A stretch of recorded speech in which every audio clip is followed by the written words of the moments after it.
Good morning, नमस्कार। मेरा नाम है योगेश कुमार और आप देख रहे हैं इतिहास की क्लास।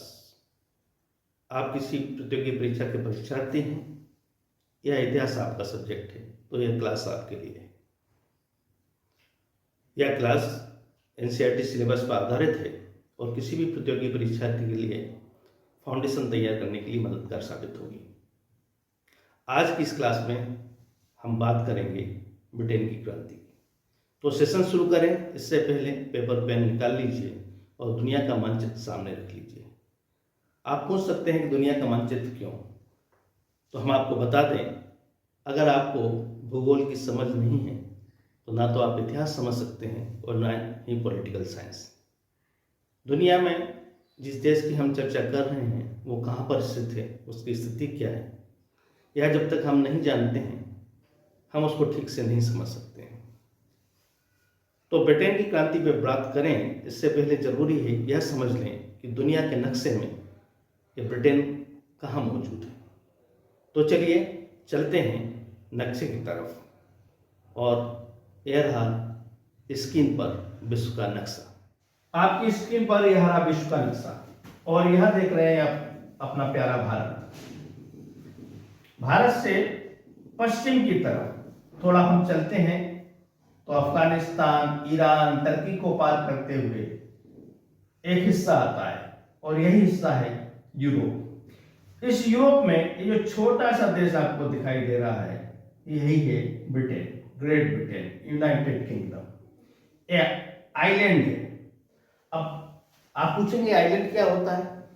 वह भूमि जो चारों तरफ पानी से घिरी हो उसे आइलैंड बोलते हैं।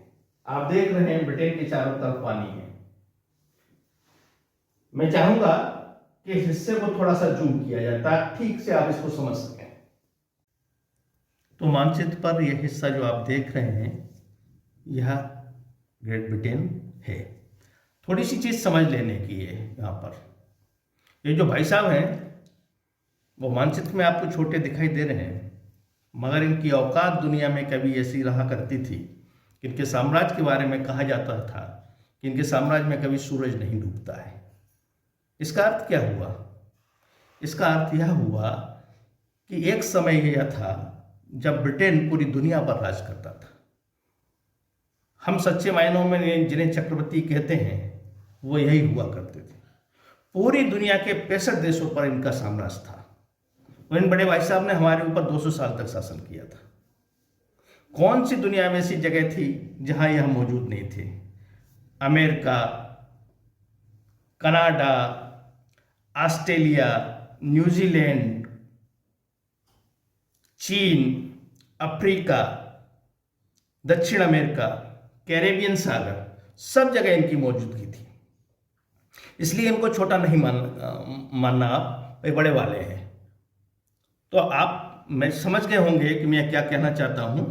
ग्रेट ब्रिटेन किसी जमाने में इतनी बड़ी शक्ति थी कि इसने दुनिया पर राज किया था।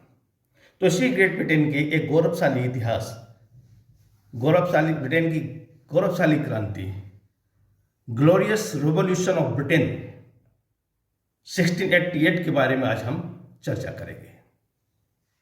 तो जैसा कि आपने जाना कि एक समय था जब ब्रिटेन पूरी दुनिया पे 65 देशों पर राज करता था। द्वितीय विश्व युद्ध के बाद ये देश एक एक करके स्वतंत्र होना शुरू हुए। ब्रिटेन से स्वतंत्र हुए देशों ने एक समूह बनाया। जो ब्रिटेन के अधीन रहते रहते इन देशों की शासन प्रणाली, इन देशों की प्रशासनिक व्यवस्था कम एक जैसी हो गई थी। तो इन देशों ने एक समूह बनाया जिसे आज हम कॉमनवेल्थ के नाम से जानते हैं। कॉमनवेल्थ में 54 सदस्य हैं। इन्हीं में से कुछ देश ऐसे थे जिन्होंने स्वतंत्र होने के बाद अपने देश में लोकतंत्र विकसित किया, मगर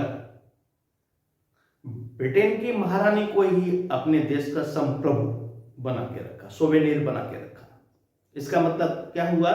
जिस तरीके से हम अपने देश में राष्ट्रपति चुनते हैं, इन 15 देशों ने अपने देश में राष्ट्रपति को नहीं चुना और महारानी को ही, ब्रिटेन की महारानी को ही अपनी सत्ता का प्रमुख माना, राष्ट्रपति माना।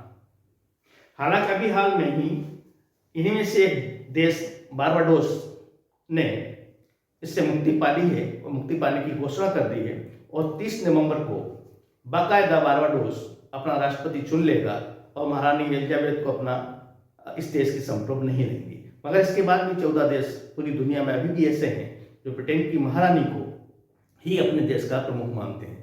आप समझ सकते हैं कि ब्रिटेन के लिए है किस तरीके से गौरव की बात होगी। तो चलिए हम ब्रिटेन के गौरवशाली इतिहास को पढ़ें। इससे पहले थोड़ी सी बात जान लेना और जरूरी है। आपने इसके बारे में सुना होगा 3 शब्द, इंग्लैंड, ब्रिटेन और यूनाइटेड किंगडम।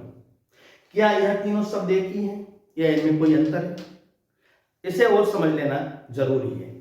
इस नक्शे में आप देखिए जरा गौर से, नक्शे में आप इस हिस्से को देख रहे हैं। यह जो हिस्सा है ये लंदन है। इसका ये जो छोटा सा हिस्सा देख रहे हैं ये वेल्स है और ये जो ऊपर का हिस्सा है ये स्कॉटलैंड है। ये तीनों मिलकर ब्रिटेन, लंदन, वेल्स और स्कॉटलैंड मिलकर ही ग्रेट ब्रिटेन बनाते हैं। और जब इसमें ये जो आयरलैंड है इसका उत्तरी आयरलैंड का हिस्सा शामिल हो जाता है तो इसे ही यूनाइटेड किंगडम बोलते हैं। उम्मीद है कि आपको ये बात समझ में आ गई होगी। एक समय की बात है जब लंदन पर जेम्स द्वितीय का शासन था। ब्रिटेन में जब एक गौरवशाली क्रांति हुई तब ब्रिटेन पर कौन शासन कर रहा था? जेम्स द्वितीय। ये जो जेम्स द्वितीय है वो चार्ल्स द्वितीय के बाद राजा बना था। चार्ल्स द्वितीय जेम्स द्वितीय का भाई था।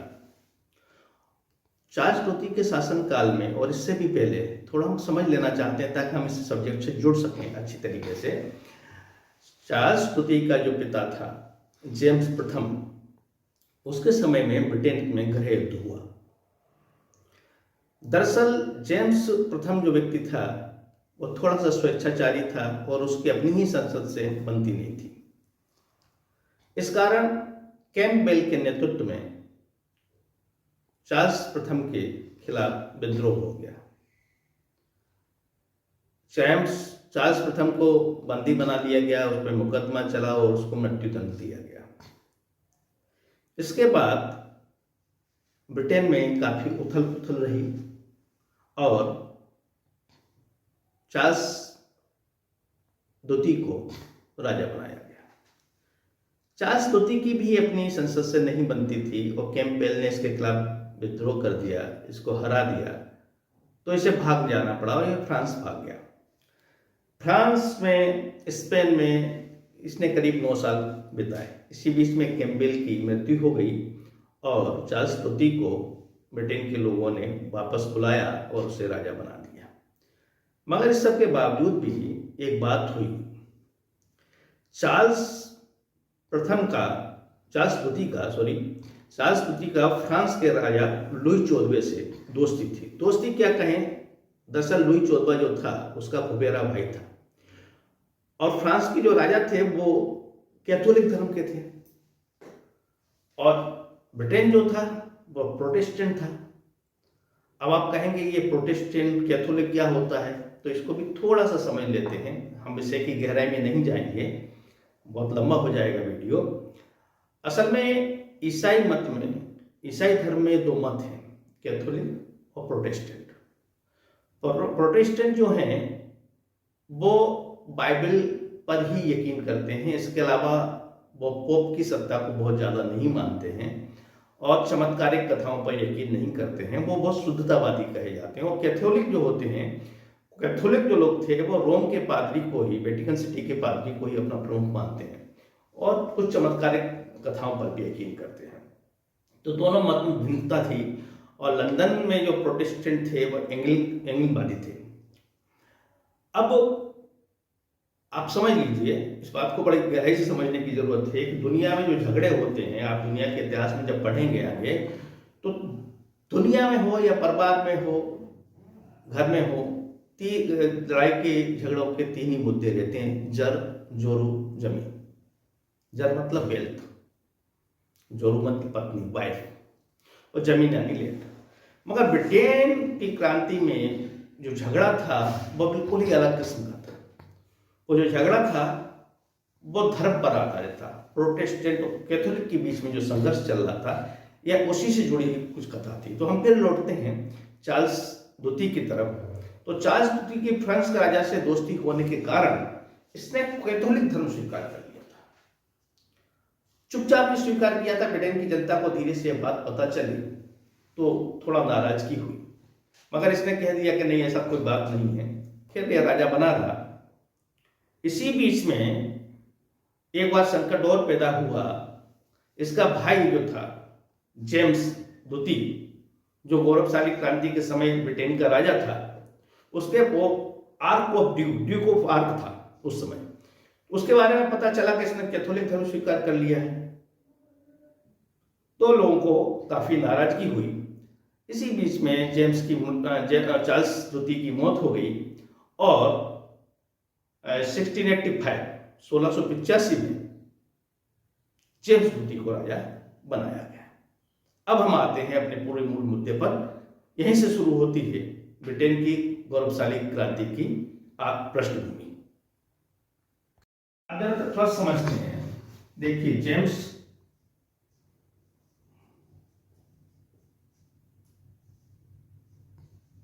द्वितीय ये तो राजा हुआ, ये राजा था। कब राजा बना ये? तो ये राजा बना 1685 में। अब जेम्स द्वितीय ने 2 शादियां की थी। कितनी शादी की थी? 2 शादी। पहली शादी से उसके मेरी नाम की पुत्री थी और दूसरी शादी उसने एनी नाम की महिला से की। ये जो एनी थी एक कैथोलिक धर्म को मानती थी।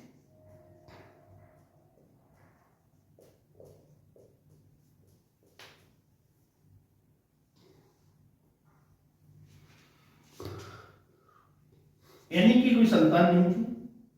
ये जो मेरी थी इसकी शादी हॉलैंड में ऑरेंज के राजकुमार विलियम सेकंड से हुई थी। मेरी जो थी वो प्रोटेस्टेंट थी।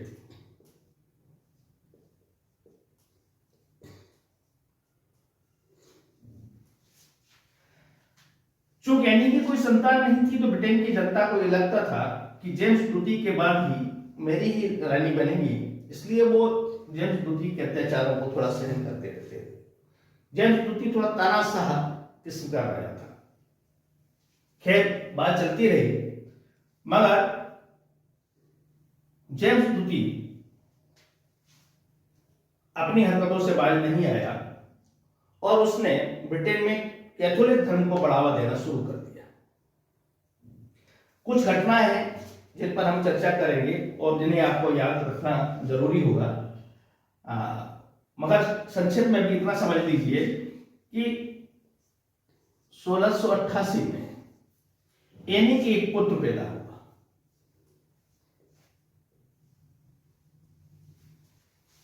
अब ब्रिटेन की जनता को यह लगने लगा कि एनी चूंकि कैथोलिक है, उसके पुत्र पैदा हो गया है, यानी कि जेम्स द्वितीय का एक वारिस आ गया है और इस पुत्र का जो लालन पालन है वो कैथोलिक रीति रिवाज से होगा। यानी कि अब जेम्स द्वितीय के बाद अगर यह राजा बनता है इसका पुत्र, तो यह भी कैथोलिक होगा। अब ब्रिटेन की जनता को डर लगा कि अगर यह हुआ तो प्रोटेस्टेंट जो ब्रिटेन की अधिकांश जनता का धर्म था उसके लिए थोड़ा संकट पैदा हो जाएगा। और यही कारण था कि लोगों में गुस्सा फूट गया। उन्होंने मेरी के हस्बैंड विलियम सेकंड को निमंत्रण दिया और विलियम उस समय फ्रांस के साथ संघर्ष में लगा हुआ था। फ्रांस के साथ उसका युद्ध चल रहा था। हॉलैंड का फ्रांस के साथ युद्ध चल रहा था और जो फ्रांस था वो जेम्स द्वितीय का मित्र था, फ्रांस का राजा। ब्रिटेन की जनता ने विलियम को बुलाया। विलियम को यह मौका बहुत अच्छा लगा। विलियम को लगा कि अगर इंग्लैंड और हॉलैंड की संयुक्त शक्ति फ्रांस से लड़ेगी तो मैं फ्रांस को पराजित कर सकूंगा। इसलिए उसने इस निमंत्रण को स्वीकार कर लिया और स्वीकार करने के बाद वह ब्रिटेन में आ गया। ब्रिटेन आने के बाद जैसे ही विलियम सेकंड विलियम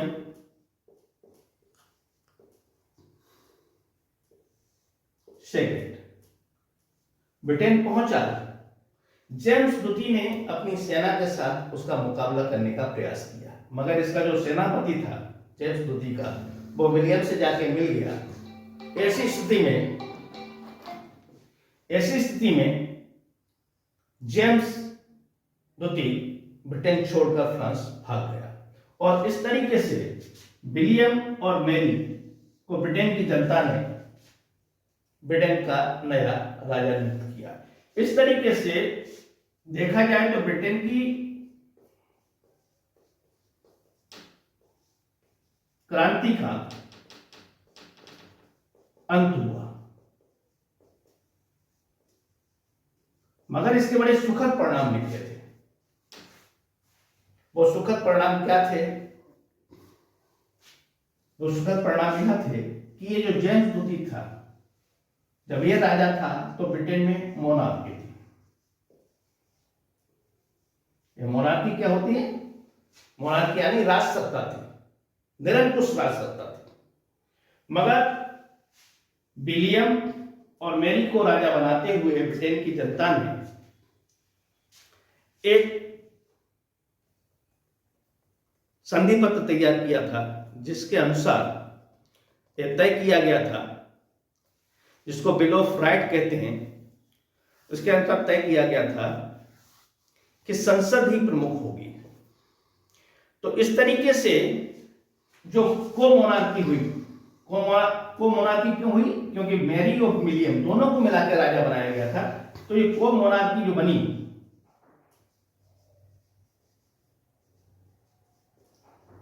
वो कौन सी थी? एक कॉन्स्टिट्यूशनल थी।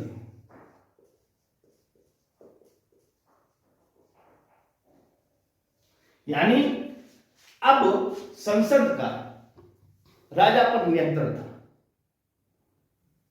राजा की जो प्रभु सत्ता थी, जो जेम्स द्वितीय और जेम्स प्रथम कहा करते थे कि राजा ही राज्य का प्रभु है, वो अब खत्म हो गया।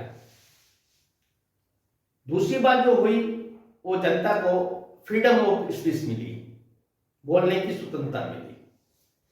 तीसरी बात जो हुई वो यह हुई कि ब्रिटेन की इकोनॉमिक ग्रोथ बढ़ी। चौथी बात यह हुई, इस पूरी क्रांति ने पूरे यूरोप को प्रभावित किया और इसके बाद ही फ्रांस की क्रांति हुई, जो एक गौरवशाली क्रांति थी, जिसने पूरी दुनिया को प्रभावित किया। आज के लिए इतना ही। कल हम बात करेंगे इस क्रांति के राजनीतिक सामाजिक कारणों की, कि ये क्रांति किन परिस्थितियों में पैदा हुई और जेम्स द्वितीय के वह कौन से कार्य थे जिसके कारण ब्रिटेन की जनता को ये लगने लगा था कि अब इस राजा को हटाया जाना जरूरी है। तो आज के लिए इतना ही। कल फिर मिलेंगे, तब तक स्वस्थ रहिए, प्रसन्न रहिए। जय हिंद।